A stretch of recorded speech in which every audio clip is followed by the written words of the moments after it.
নমস্কার বন্ধুরা, এটি আমার দ্বিতীয় ভিডিও বলতে এরকম যে আমি মুদ্রা লোনের ব্যাপারে একটি প্রথম ভিডিও বানিয়েছিলাম। এটা আমার সেকেন্ড ভিডিও। যারা প্রথম ভিডিওটি দেখোনি একবার চ্যানেলে গিয়ে সেই প্রথম ভিডিওটি একবার দেখে নিতে পারো, তারপরে এই ভিডিওটি দেখলে তোমাদের বুঝতে সব থেকে বেশি সুবিধা হবে। তো আজকের বিষয় হচ্ছে এটা।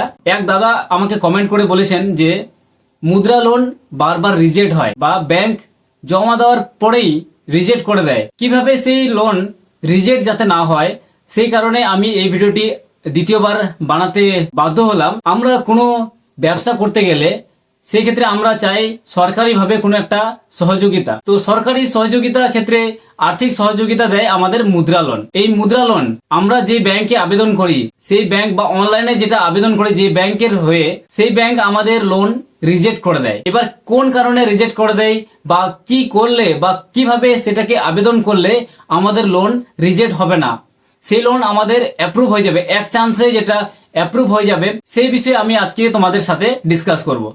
তো বন্ধুরা, ভিডিওটি শুরু থেকে লাস্ট অব্দি স্কিপ না করে মনোযোগ সহকারে দেখে নিও। আর বন্ধুরা, তোমরা যদি পারো তাহলে তোমাদের পাশে একটি খাতা এবং একটি কলম সঙ্গে রাখো। যেসব বিষয়ে আমি তোমাদের সাথে আলোচনা করব সেগুলি তোমরা নোট ডাউন করে নেবে।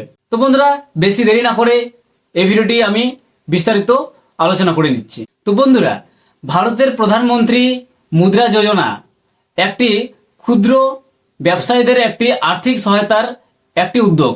এটি ক্ষুদ্র এবং মাঝারি উদ্যোক্তাদের জন্য আর্থিক ঋণের সহায়তা করে। তো বন্ধুরা, এই মুদ্রা যোজনার ঋণ বা এই ঋণের আবেদন ব্যাংক বিভিন্ন কারণে কিন্তু রিজেক্ট করতে পারে।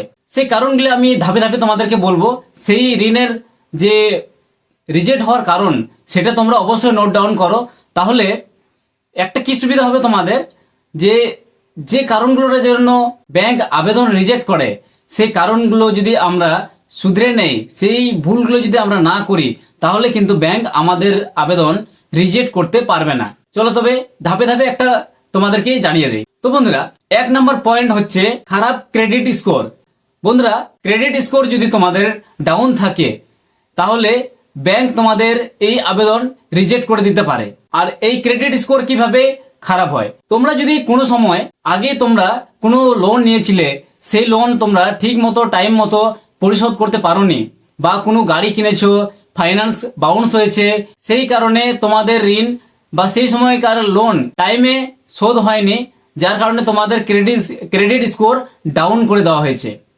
আর এই ক্রেডিট স্কোর ডাউন হয়ে গেলে কোনো ব্যাংক তারা ঋণ দিতে কিন্তু দ্বিধাবোধ করে বা সংকোচ বোধ করে। তো বন্ধুরা, দ্বিতীয় পয়েন্ট হচ্ছে পর্যাপ্ত আয় না থাকা। এখানে হচ্ছে পর্যাপ্ত আয় না থাকার মানে এরকম হচ্ছে, তোমাদের ব্যবসার যে আয় তোমরা ব্যাংককে দেখিয়েছো যে তোমাদের ইনকাম কতটা হয়, মান্থলি ইনকাম বা ইয়ারলি ইনকাম তোমাদের যতটা হয়, সেটা যদি পর্যাপ্ত না হয়, সেই ক্ষেত্রে ঋণ দিতে ব্যাংক সংকোচ বোধ করবে। কারণ ব্যাংক মনে করবে তোমরা যদি এই ঋণটা নেওয়ার পরে যেহেতু তোমাদের ইনকাম কম বা তোমাদের আয় কম, সেই ক্ষেত্রে তোমাদের ঋণ পরিশোধ করতে অসুবিধা হবে, এটা যদি মনে করে ব্যাংক, তাহলে তোমাদের আবেদন কিন্তু রিজেক্ট করে দিতে পারে। এই কারণে তোমাদের ব্যাংক ঋণ দিতে চাইবে না। এবার হচ্ছে 3 নম্বর পয়েন্ট। 3 নম্বর পয়েন্টে এরকম আছে, তোমাদের বিজনেস প্ল্যানিং, তোমাদের ব্যবসার যে প্ল্যানিং থাকা দরকার, সেই প্ল্যানিং তোমাদের ঠিকঠাক না থাকার কারণে এই ব্যাংক তোমাদের কিন্তু আবেদন রিজেক্ট করে দিতে পারে। কেমন থাকতে হবে, যেহেতু নতুন ব্যবসা বা ব্যবসার পরিকল্পনা তোমাদের যদি সঠিক না থাকে, তাহলে ব্যাংক কিন্তু তোমাদের ঋণ দিতে সংকোচ বোধ করবে। এবার দেখবো 4 নম্বর পয়েন্ট। তো বন্ধুরা, 4 নম্বর পয়েন্ট হচ্ছে নথিপত্রের অভাব। নথিপত্রের অভাব মানে আমাদের ডকুমেন্টসের অভাব। কোন কোন ডকুমেন্টস থাকা দরকার, সেই সব ডকুমেন্টস না থাকলে কিন্তু ব্যাংক রিজেক্ট করতে পারে।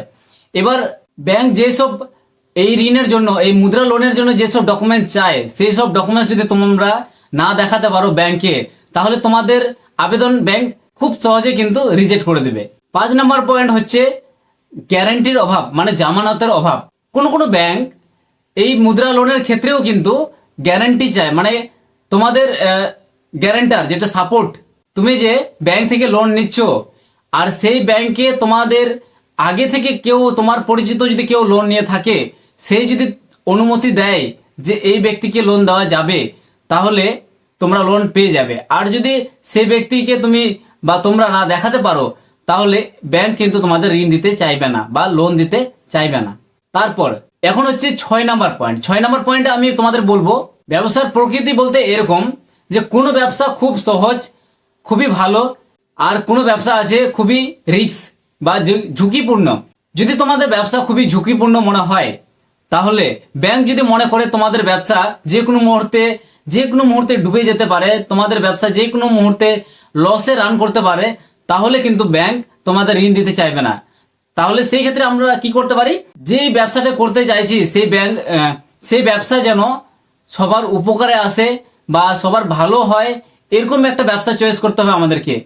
কিছু ব্যবসা আছে যেটা ইলিগাল হতে পারে, কিছু ব্যবসা আছে খুবই রিস্ক, জিনিসপত্র সেরকম পরিবেশ বান্ধব নাও হতে পারে, পরিবেশে সেগুলো ক্ষতি করতে পারে, বা সেই ব্যবসাতে লাভ লোকসানের ব্যাপারটা খুবই রিস্কের আছে।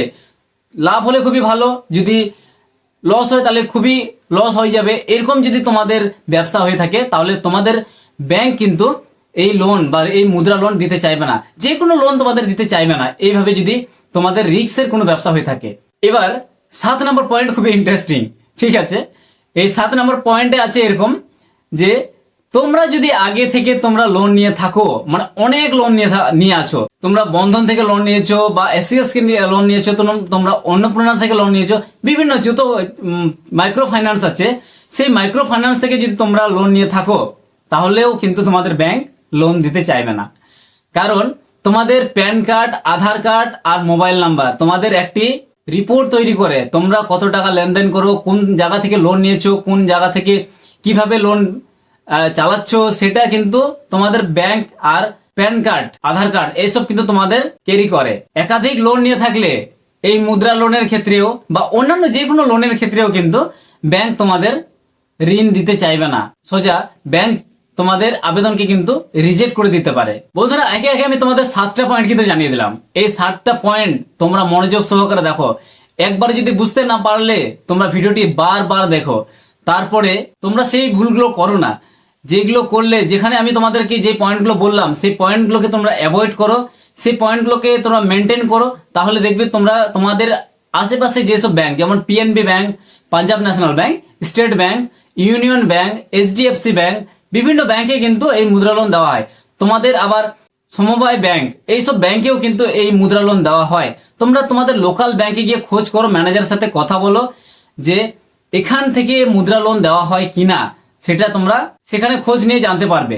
যদি মুদ্রা লোন দেওয়া হয়, ম্যানেজার থেকে তোমরা অ্যাডভাইস নিতে পারো, ম্যানেজারের কাছেও তোমরা শুনতে পারো যে কোন কোন ডকুমেন্টস রিকোয়ার্ড আর কোন ডকুমেন্টস দিলে আমাদের আবেদন অ্যাপ্রুভ হবে, সেই সব ডকুমেন্টস তোমরা ম্যানেজ করেও কিন্তু এই মুদ্রা লোনের জন্য আবেদন করতে পারো। তবে তোমাদেরকে যেসব বিষয়ে আমি তোমাদের বললাম, যে তোমাদের ব্যবসা একটা প্ল্যানিং থাকা দরকার, তোমাদের ব্যবসা লো রিস্ক থাকা দরকার। কোনো রিস্ক থাকা ক্ষেত্রে তোমাদের লোন কিন্তু দিতে চাইবে না।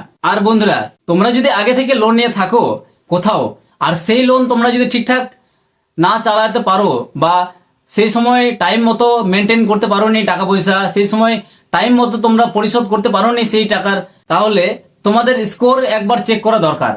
তোমরা তোমাদের ক্রেডিট স্কোর চেক করে নিতে পারবে খুব সহজে। ইউটিউবে তোমরা অনেক ভিডিও পেয়ে যাবে।